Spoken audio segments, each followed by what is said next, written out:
So this is the Forstner drill bit. It comes in a wide range of options for different sizes to ensure that you get the right size for your needs. The thickness of the blade right here is 2 millimeters.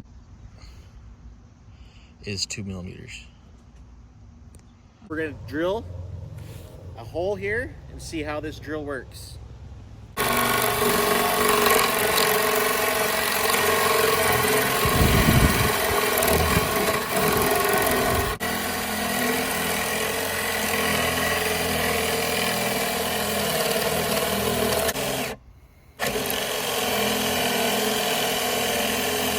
So we got a nice clean hole right here.